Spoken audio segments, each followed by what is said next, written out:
I bought 46 CDs from thrift stores and Book Off. They all cost either $1 or less. I listened to all of them from front to back, the entirety of every track, whether I liked it or not.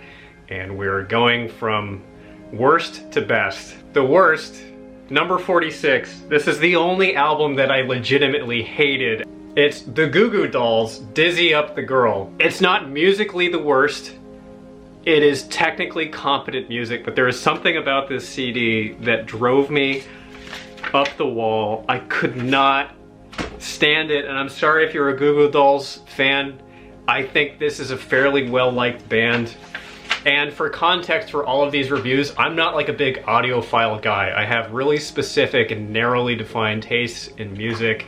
I don't have like the corpus of music knowledge to really be speaking with authority, so this is just the opinions of like some dickhead. However, I hate this so much. I hate this album so much, and I can't put my finger on why, and I couldn't at the time. I took notes for all of these.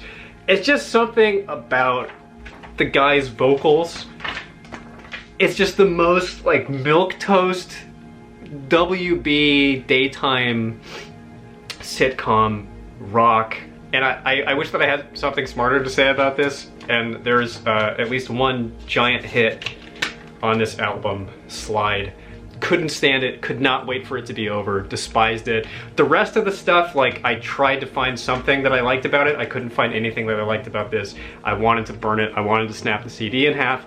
I hate that band. I'm gonna hate that band forever. So after the Goo Goo Dolls, this is the only CD that I was genuinely tempted to just not finish it. I disliked it so much.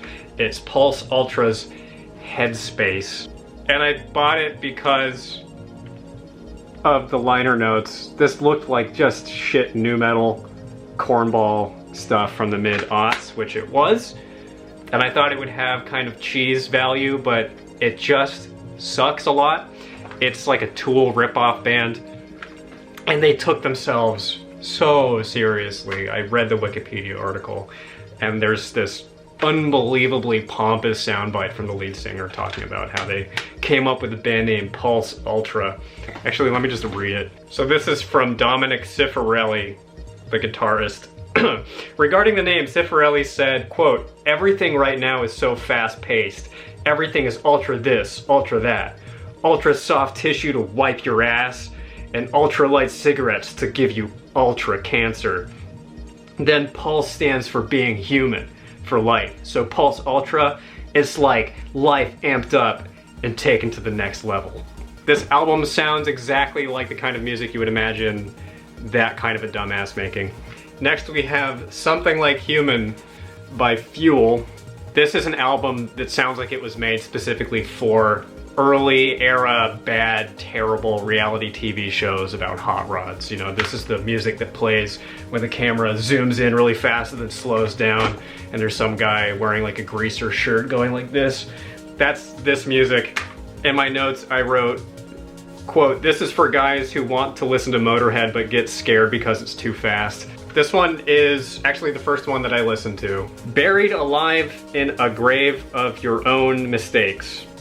It's so outrageously violent and bad. And I figured there was a 90% chance that it was gonna suck and a 10% chance that it would just be awesome.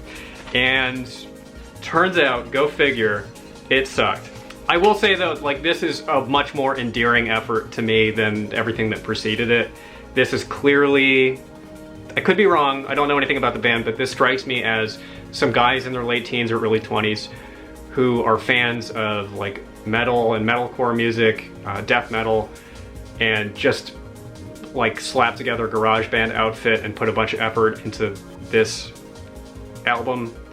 And the album is bad, but I imagine that it was fun to make. There were a couple riffs that were like, had me for a second. For that reason, I put it above the rest of the stuff, even though it's like not as competent in terms of the musicality. Someone in Control by TRAPT. TRAPT blows ass.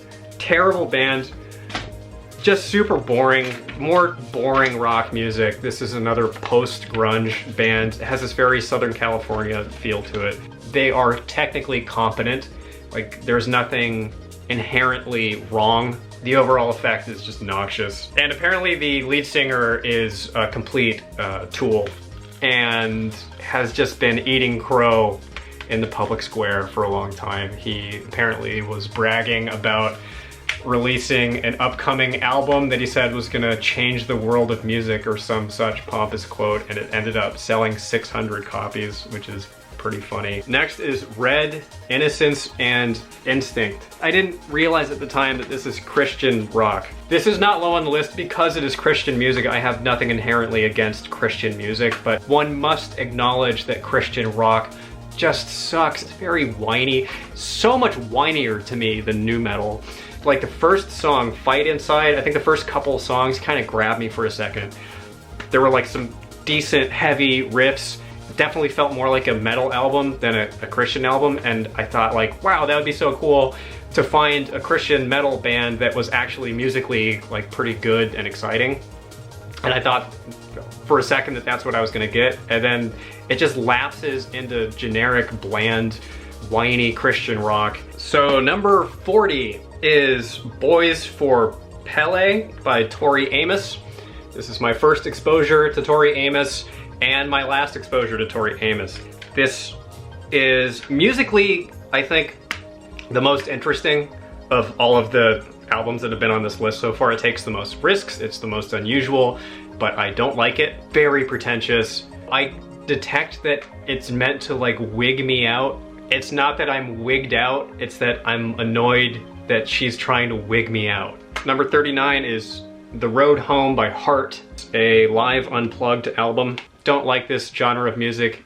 Karaoke, rock, found it a little dull.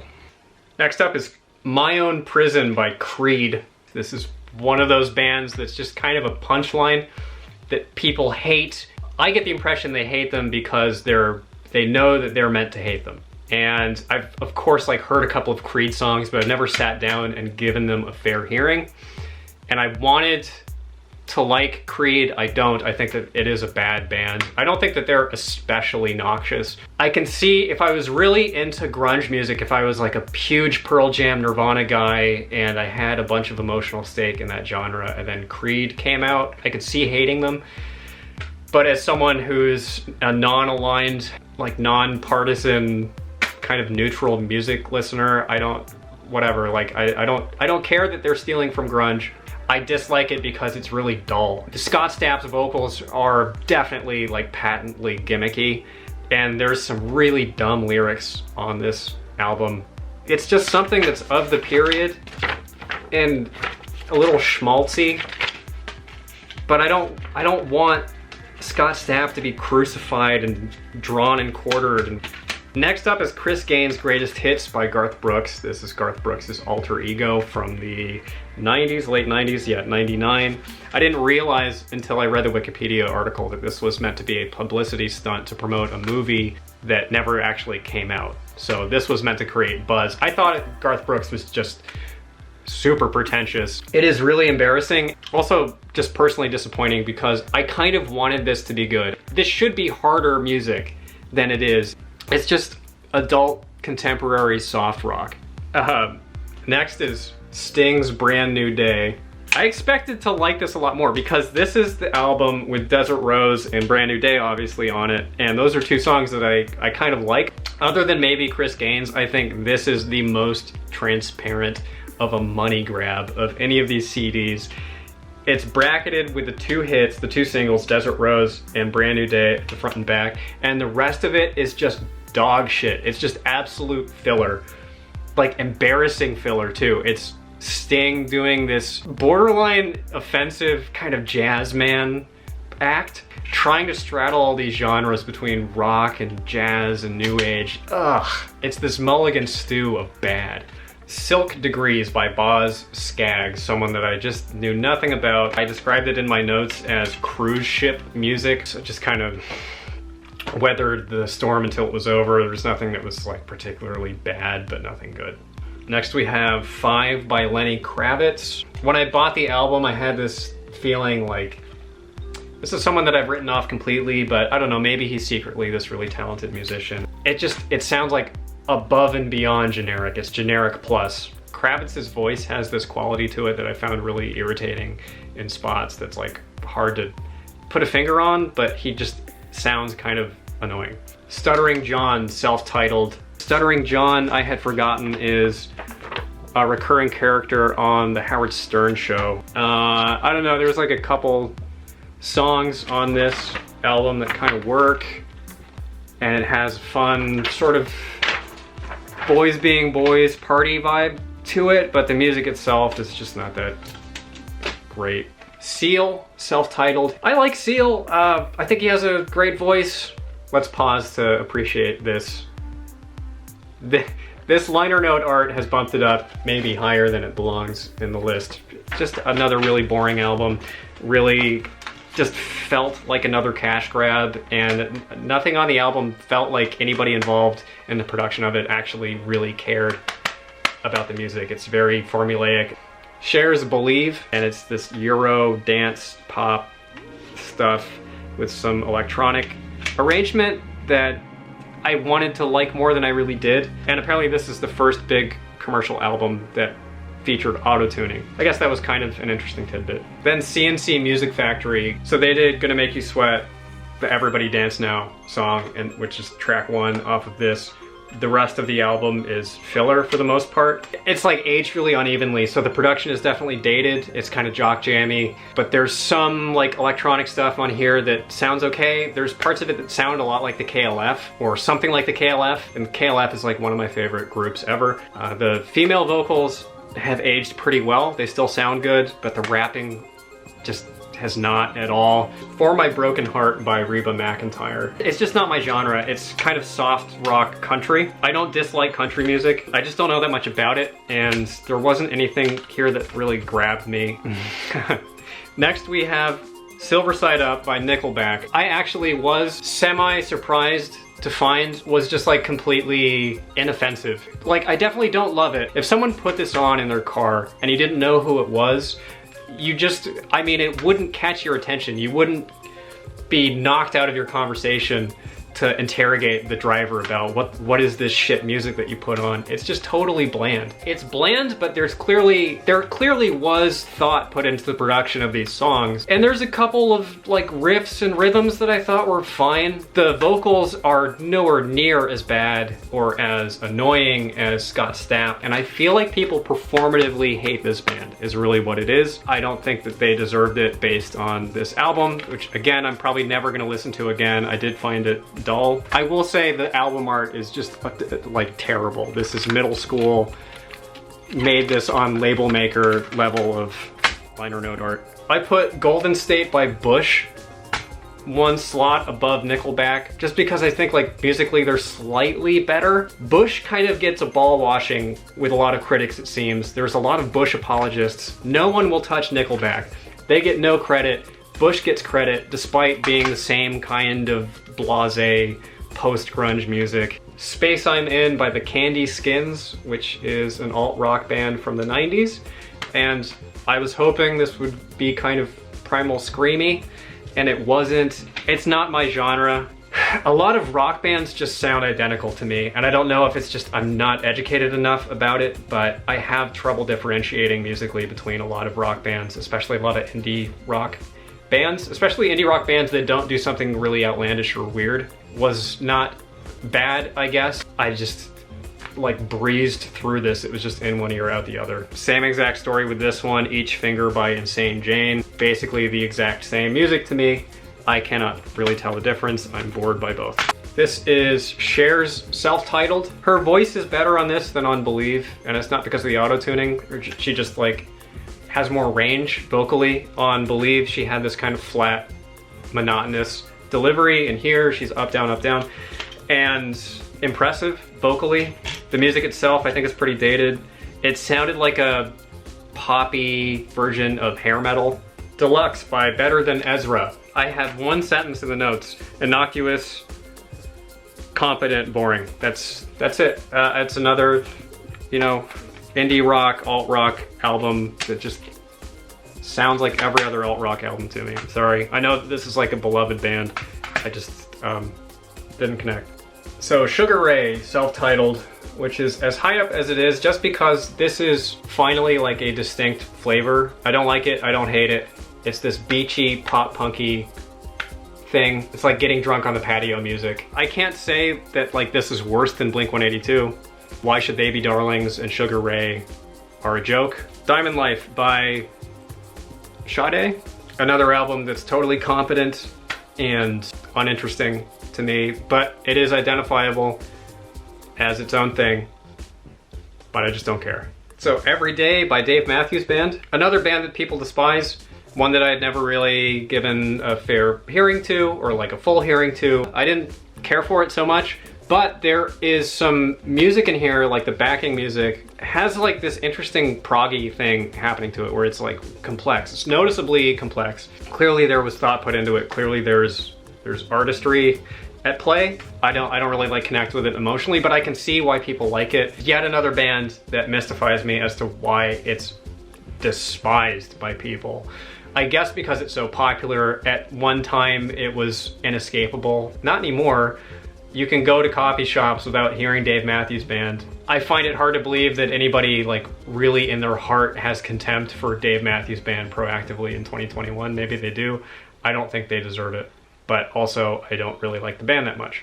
No Jacket Required by Phil Collins from 1985. Has aged pretty poorly. I wrote in my notes, this is music for guys who aspire to descend grand staircases in robes. I'm never gonna listen to it again, but I didn't hate it. I mean, it's pretty corny, but there's clearly like a lot of production value here. There was a lot, you can hear the money in the album. Like not as much, certainly as Dave Matthews Band, but some people consider Phil Collins a joke. I don't. I just find him a little bit dated, at least on that album. From the year 2000, Movement by BT. It's electronic music. It's kind of like breakbeaty type music with a lot of rap. I found this to be pretty patently just a ripoff of Crystal Method. This sounds like a really hackneyed version of Vegas, but with a bunch of shitty rapping. And just because I like breakbeat music, this wound up like higher on the list than maybe it deserves. Strange Brew, the very best of Cream. I liked this. I don't know that like it really grabbed me to the point where I would listen to it again. Surprise, surprise, the Clapton guitar solos I thought were amazing. There were like amazing bass lines. Like I'm not quite old enough to be nostalgic for it, and it does sound a little bit dated to me. I can appreciate the technical mastery. Great Wall by Paul Oakenfold. Pretty generic trance music. It's 2 CDs. I listened to both.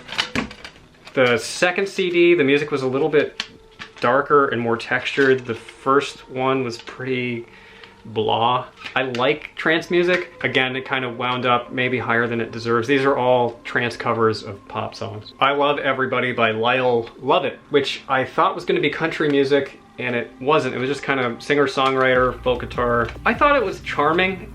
Again, not my genre. I don't think I'll listen to it again, but some interesting musicianship, really like understated, but there's something kind of clever going on, and the lyrics are again like simple but humorous and wry, ironic. Core by Stone Temple Pilots, a famous grunge band, and I think a famous grunge album. I listened to it in my car. I didn't take notes. It kind of like passed over me a little bit.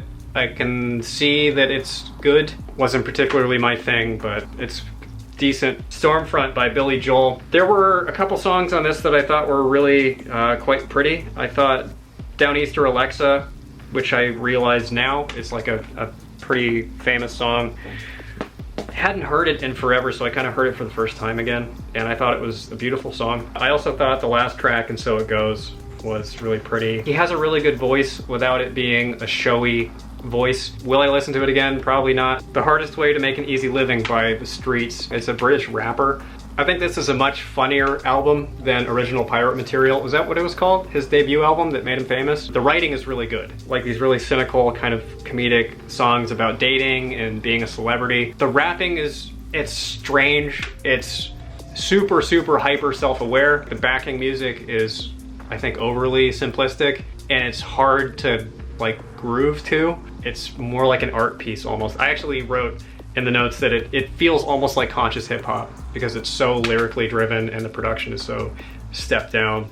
and because it's like trying to say something. It made me smile, and I thought that it was smart. Okay, we've rounded the corner to the music that I actually like. Electronic Pleasure by Entrance.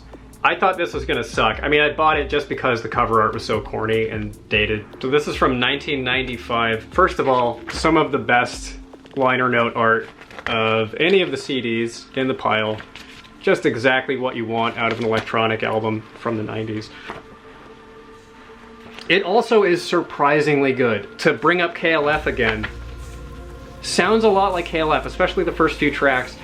And I wondered why. Like, that's the first thing that popped out at me. And when I was reading the Wikipedia article for this, it said that the guy who does the rapping vocals on a few of these songs is the same guy that did the rapping on 3 AM Eternal by the KLF, Richard DeForce. So it has the same feel to it. It's not as good as KLF, it's not as smart as KLF, but it's in the same family.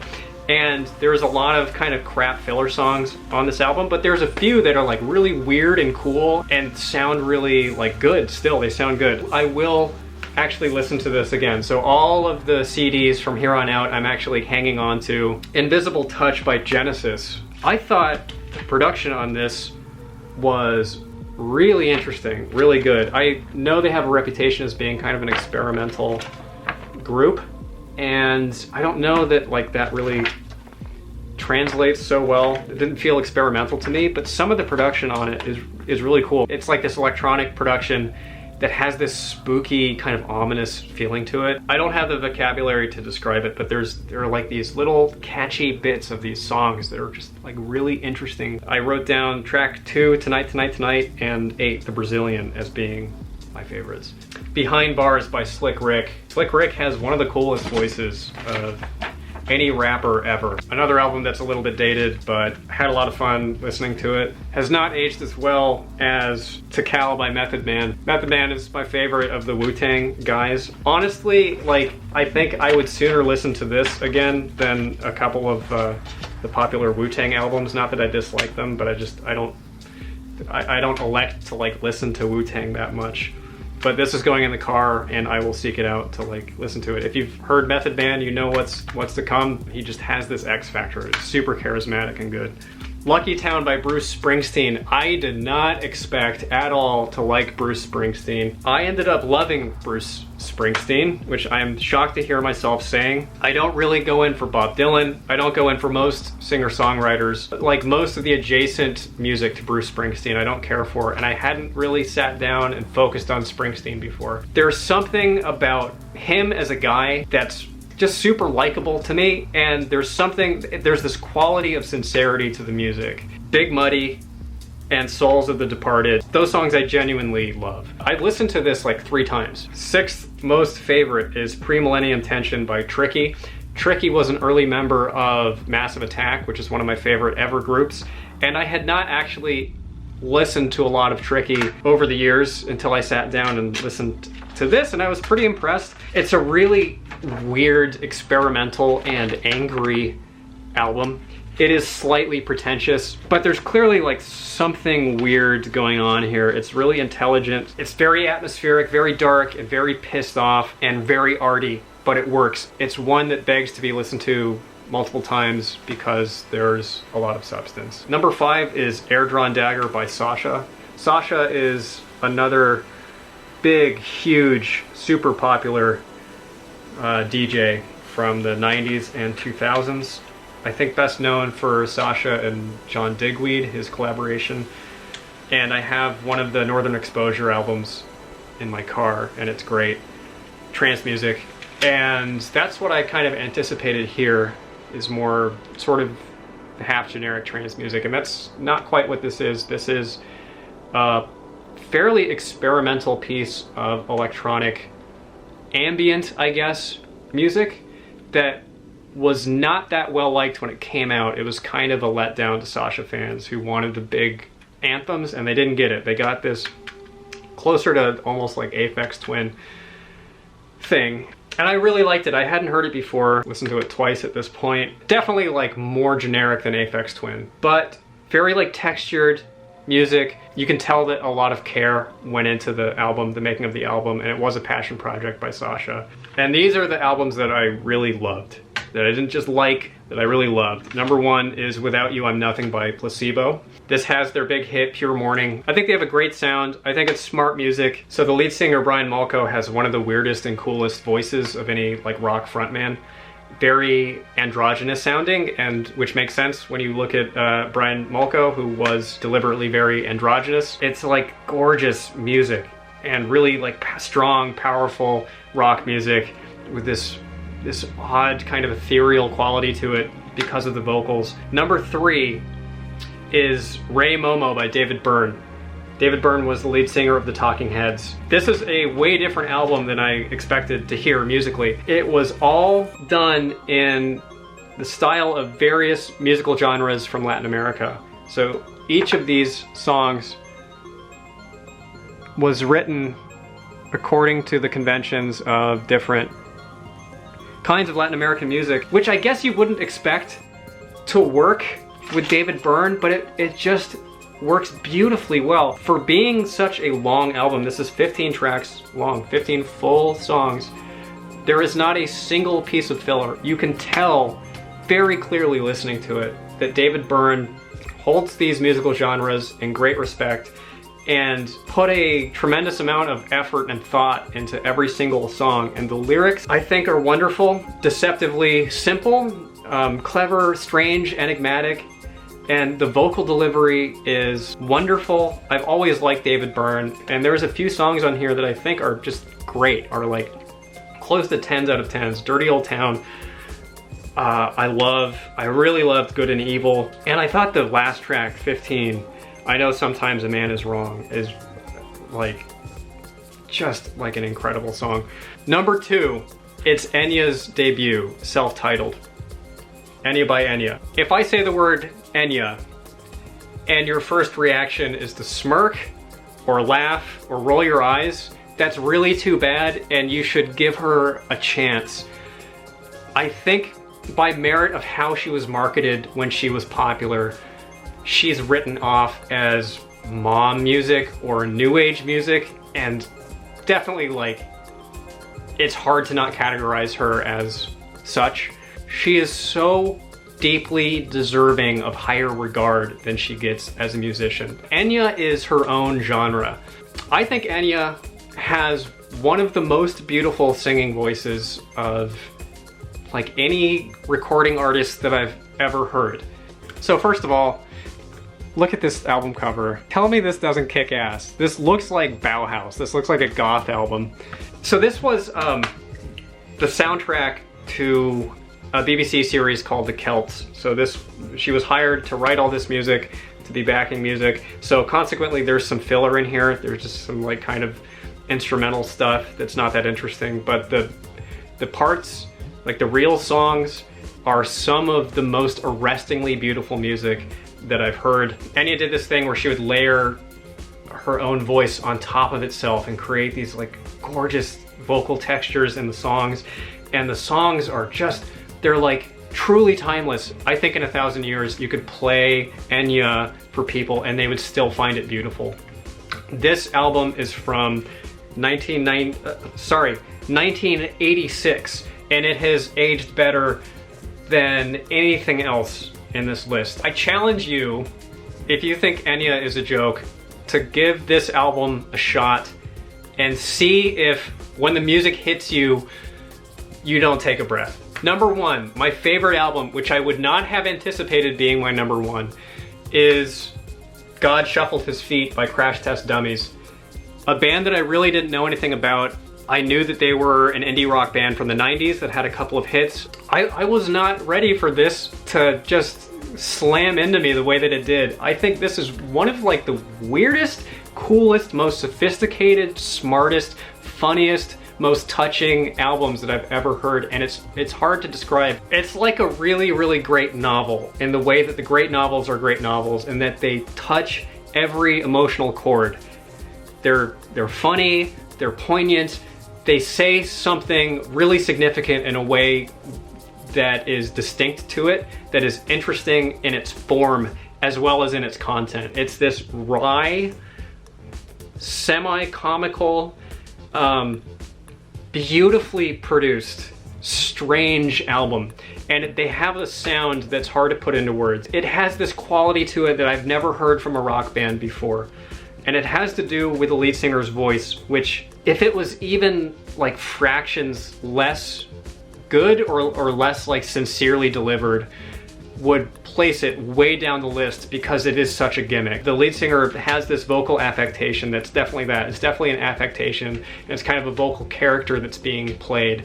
And if it wasn't pulled off perfectly, it would be pretty bad. But it is pulled off perfectly, and it adds to the quality of the music, and it's the centerpiece around which all the other music seems to be constructed. There are these funny little songs that have all of these metaphysical overtones and themes to them, these little like almost religious parables. Just has this like sense of depth and playfulness. I haven't read any reviews of this album. I don't know if this is how people generally feel about it, but I think this is like a masterpiece. I think this is one of the best albums that I've ever heard. Most of the stuff on this list, especially like lower down on the list, I was trying to give it my undivided attention, but kind of, you know, like reading the Wikipedia on my phone or staring at my carpet or just like tuning it out. This I could not possibly have tuned out. I was sitting there like with my hands on the headphones, just like transfixed. Finding this album was worth listening to TRAPT. It was worth listening to all the other bullshit music that I listened to. That's why I ran this experiment, is I wanted to find something like this. I wanted to find the stuff that I wouldn't have considered before that I love. So that is added to my Rolodex of bands that I love, and whatever else that I find from Crash Test Dummies, I will be listening to. That's the only full-length album that I've ever heard from them. So I don't know how well this is gonna do. If people like this kind of video, then I'm gonna keep doing this because it is a lot of fun. It's a lot of dreary work and self-torture, but it genuinely like was a joy to stumble into a few of these gems, and was, I don't know, kind of perverse fun to listen to the bad stuff. So anyway, thanks for watching.